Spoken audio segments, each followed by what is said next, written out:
La experiencia como editor me dice bueno, la literatura y la lectura y las ventas en aragonés pues van unidas a la situación de la propia lengua. La verdad es que principalmente podríamos decir que hay dos escritores en aragonés, que son Ángel Conte y Chus Ignacio Navarro,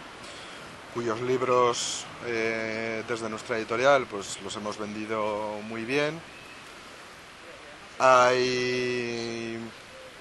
otros escritores que sin escribir en un aragonés común pues se leen francamente bien, sobre todo se leen en su zona de influencia, por así decirlo. El libro que he comentado anteriormente de Quino Villa, escrito en Chistavino, pues se ha vendido muy bien en todo lo que sería Sobrarbe, sobre todo en el valle de Chistau. Y el libro de Elena Chazal, que bueno, pues ha sido un auténtico bombazo en lo que sería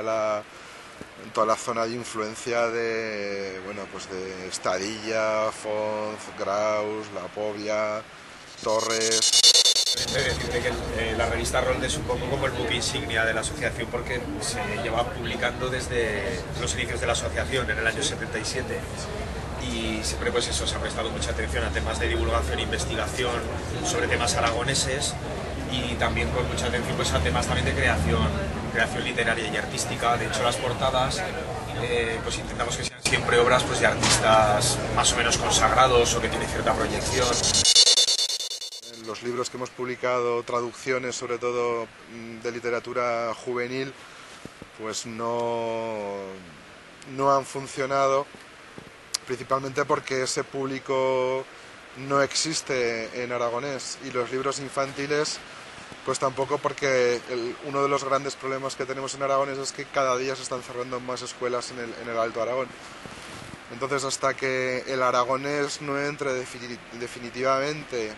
o de una vez por todas en las escuelas, y no haya unas lecturas obligatorias, no haya unos manuales, unos libros de texto en aragonés, pues la verdad es que lo tendremos muy complicado.